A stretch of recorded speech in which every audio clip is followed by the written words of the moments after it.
Una feliz semana, hermanos y amigos. Hoy domingo 13 de marzo entramos a una nueva lección.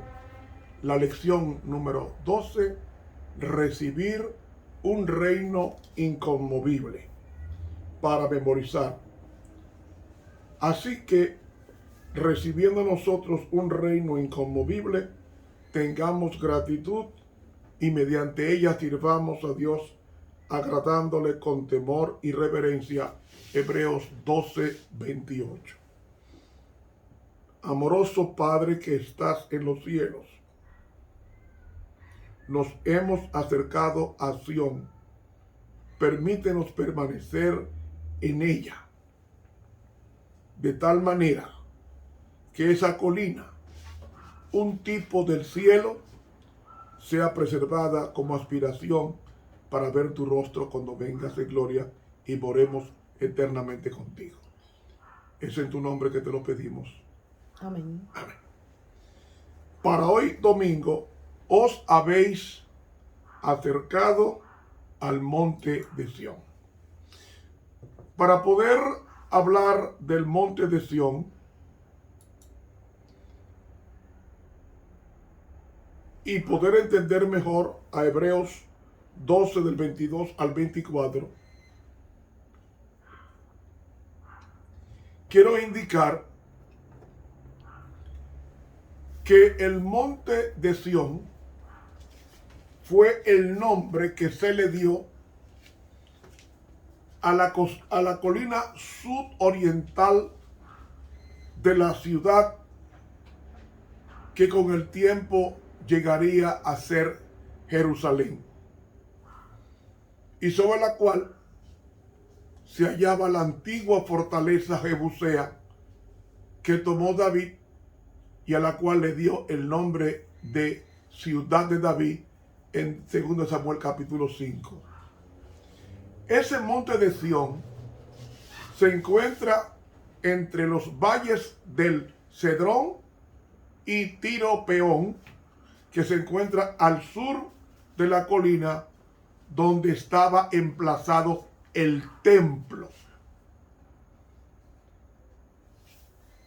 Cuando David trasladó el arca a su nueva capital, Sión llegó a ser especialmente el nombre del lugar donde Dios moraba.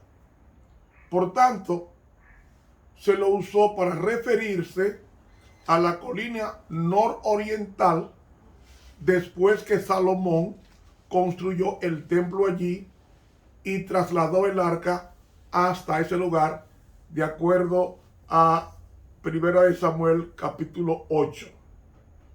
Y de vez en cuando el nombre Sión se aplicaba a toda la ciudad e incluso a toda la nación de Israel, según Isaías capítulo 40.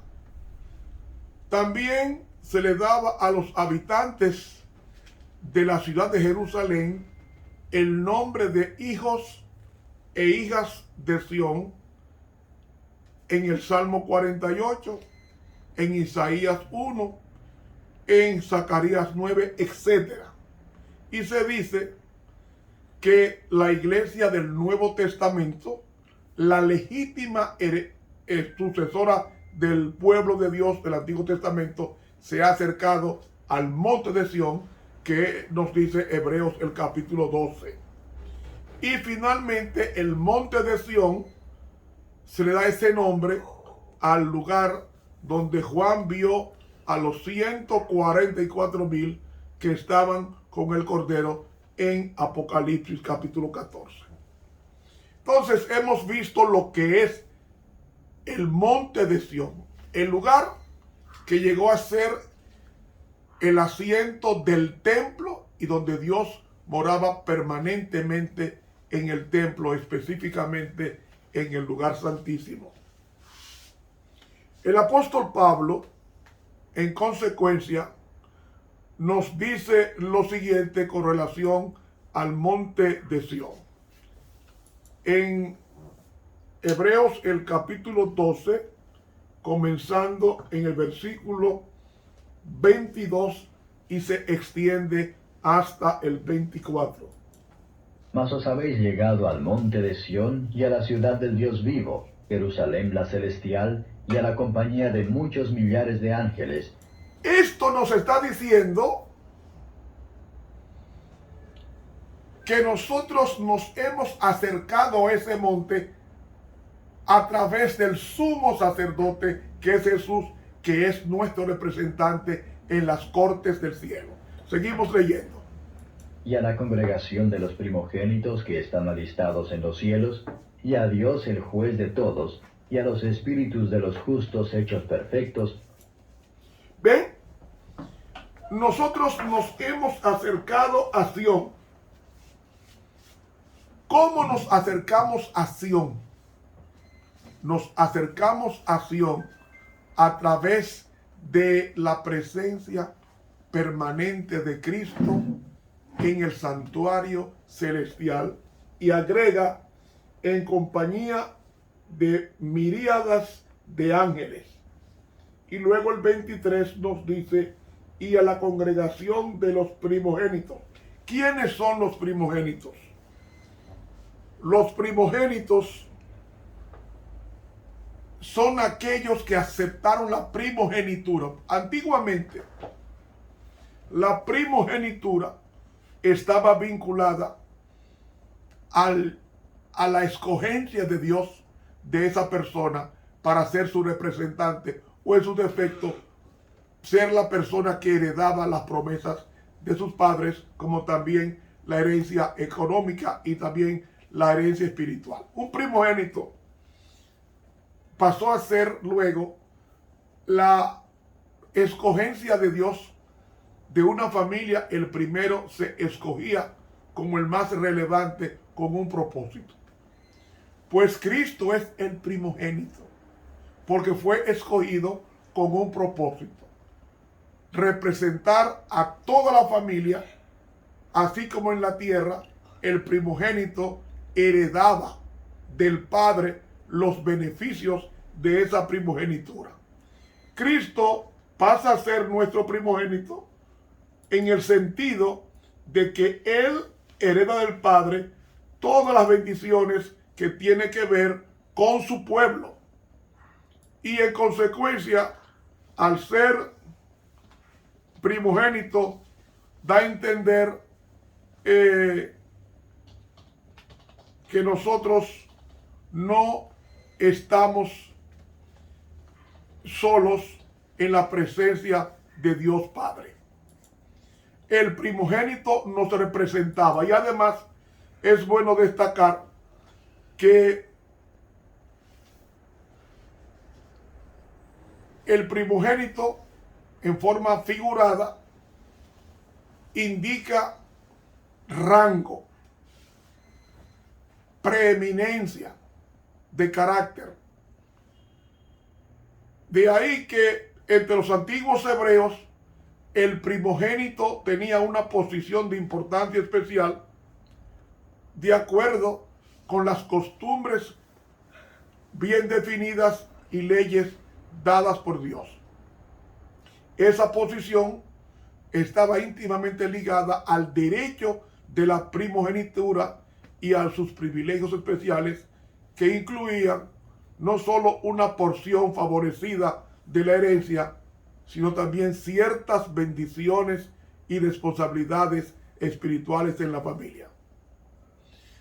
Después de la experiencia de la Pascua y de la muerte de los primogénitos egipcios, Jehová enfatizó la posición especial del hijo mayor, del primogénito, al ordenar que todos, tanto los hombres como animales, sean consagrados especialmente a él. Y el primogénito debía ser redimido con el pago de un rescate.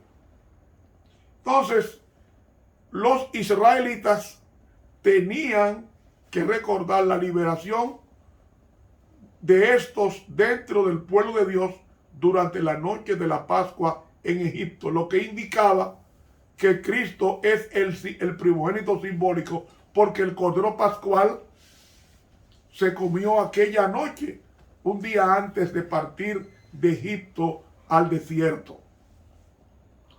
En consecuencia, cuando Jehová designa a Israel como su primogénito en Éxodo 4:22, está haciendo referencia a su preeminencia entre las naciones a los ojos de Dios, así como el hijo mayor o el primogénito ocupa un lugar distinguido entre sus hermanos. Teniendo esto en cuenta, entonces podemos entender lo que hemos leído en Hebreos 12:23, que la congregación de los primogénitos destaca la condición exaltada de los santos. Y cuando Cristo se le llama el primogénito de toda la creación, en Colosenses 1, se destaca su superioridad sobre todos los seres creados. Y Pablo habla de Jesús como el primogénito de los muertos, después de lo cual añade esta significativa explicación para que en todo tenga la preeminencia. Así que la expresión primogénito significa preeminencia o un lugar especial, y en consecuencia este empleo titular es el calificativo de Cristo, que también se lo aplica en un sentido literal cuando se refiere a Jesús como el hijo primogénito de María en Mateo capítulo 1. Por eso es que nos dice aquí: y a la congregación de los primogénitos. ¿Quiénes son los primogénitos en consecuencia? Los que han nacido de nuevo, los que han entregado sus vidas a Cristo. Se los llama primogénitos. ¿Por qué? Porque han nacido de nuevo. El viejo hombre pasó y al nacer de nuevo son nuevas criaturas, primogenituras ante Dios. ¿Por qué? Porque ellos heredan la primogenitura del primogénito, que es Jesús. Jesús es nuestro hermano, y por su sangre pasamos a ser primogénitos, es decir, personas especiales para Dios. Aunque seamos el quinto de una familia, somos primogénitos en el sentido de que tenemos la preeminencia, tenemos la posición ilustre, la herencia de papá. ¿Y cuál es la herencia de papá? Cielos nuevos y tierra nueva, adquiridos por la muerte de Cristo, que es nuestro hermano mayor, y en consecuencia, al ser el primogénito, nosotros por su muerte nos convertimos en primogénitos por la aceptación de su sangre en el Calvario. Sigue diciendo la palabra de Dios en Hebreos, ahora el versículo 24 del versículo 12. Y a Jesús, el mediador del Nuevo Testamento, y a la sangre del esparcimiento, que habla mejor que la de Abel. ¿Ve? Jesús es el mediador del Nuevo Testamento, del nuevo pacto. Y a la sangre del esparcimiento, que habla mejor que la de Abel. Es decir, la sangre de Cristo habla con más fuerza que la de Abel. Ustedes saben, mis hermanos, que la sangre de Abel, cada crimen que se comete, tiene un reclamo en el cielo en forma simbólica: justicia. Justicia. Esa forma de personificación del lenguaje es como si la sangre tuviera boca para hablar ante Dios en su juicio: haznos justicia o hazme justicia. Ahora,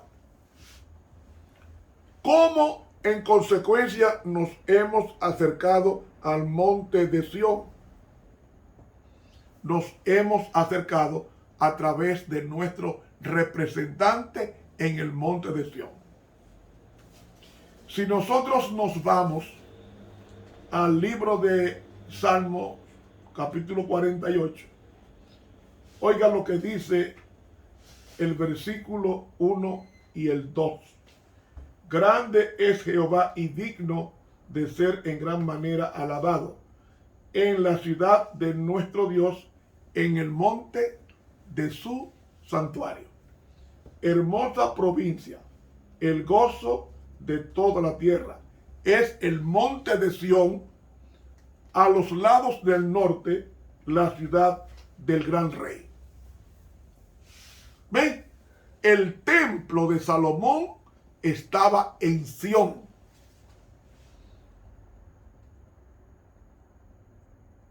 Y el Sión estaba en una montaña. Para ir al templo había que subir. Para encontrarse con Dios en el Sinaí, Moisés tuvo que subir, porque él vive en las alturas. Dios vive en las alturas. Y él tenía el lugar santísimo como asiento de su presencia permanente con su pueblo. Pero cuando Cristo muere y al tercer día resucita entre las 3 y las 4 de la mañana, el Señor sube al cielo y se presenta ante el Padre buscando la aprobación. El Padre aprueba. Y cuando Jesús se pasa 40 días aquí con nosotros, oiga lo que dice la página 773 de este libro, El deseado de todas las gentes, en el capítulo titulado A mi Padre y a vuestro Padre. Oiga lo que dice aquí. Todo el cielo estaba esperando para dar la bienvenida al Salvador a los atrios celestiales. Mientras ascendía, iba adelante y la multitud de cautivos libertados en ocasión de su resurrección le seguía. Es decir, a los 40 días es que los santos resucitados se fueron con Jesús, no inmediatamente en la resurrección con Jesús, sino a los 40 días. Sigue diciendo, la hueste celestial, con aclamaciones de alabanza y canto celestial, acompañaba al gozoso séquito. Al acercarse a la ciudad de Dios, ve, donde está el monte de Sión, la escolta de ángeles le demanda, alzad, oh puertas, vuestras cabezas, y alzaos vosotras, puertas eternas, y entrará el Rey de Gloria. ¿Quién es este Rey de Gloria? Dicen esto no porque no sepan quién es, sino porque quieren oír la respuesta de sublime loor: Jehová el fuerte y valiente, Jehová el poderoso en batalla. Entonces, los portales de la ciudad de Dios, que es el monte de Sión, se abren de par en par y la muchedumbre de ángeles entra por ellos en medio de una explosión de armonía triunfante. Allí está el trono. ¿Dónde? En el monte de Sión. Y en derredor el arco iris de la promesa. Allí están los querubines y los serafines, los comandantes de las huestes angelicales, los hijos de Dios, los representantes de los mundos que nunca cayeron, están congregados. El concilio celestial, delante del cual Lucifer había acusado a Dios y a su Hijo, los representantes de aquellos reinos sin pecado sobre los cuales Satanás pensaba establecer su dominio, todos están allí para dar la bienvenida al Redentor. Ven, mis hermanos, Cristo sube al cielo. Y cuando sube al cielo, que recibe ese honor, Él dice, espere que yo entre a mi Padre. Y presenta al Padre su costado herido, traspasado, su cabeza herida, sus pies lacerados, alza sus manos que llevan la señal de los claves y presenta los trofeos de su triunfo y ofrece a Dios la gavilla de las primicias a aquellos que resucitaron con él como representantes de la gran multitud que saldrá de la tumba en ocasión de su segunda venida. Cristo ascendió al cielo. Y al honrarle el Padre, dice aquí,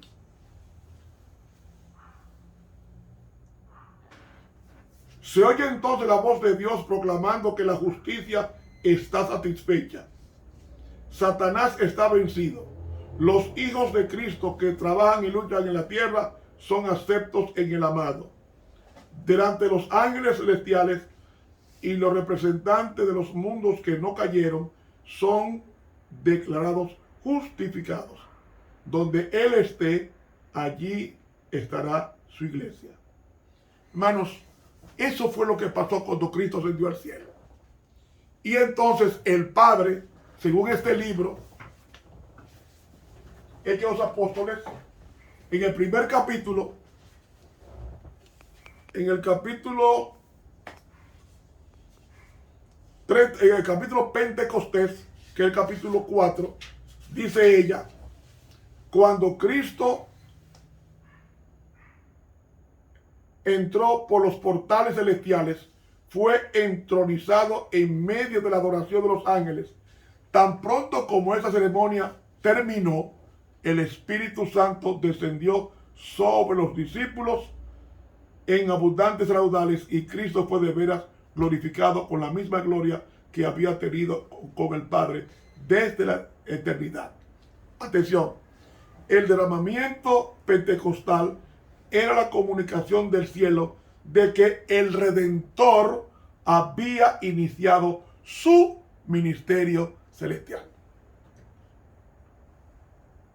Hechos de los Apóstoles, páginas 31 y 32. ¿Usted entendió? Cuando Cristo terminó la ceremonia de recepción en el cielo, Él es ungido. ¿Por qué es ungido? Porque en el antiguo Israel, el sumo sacerdote, en este caso Aarón, no podía iniciar su ministerio en el tabernáculo del testimonio sin antes ser ungido el santuario y el sumo sacerdote.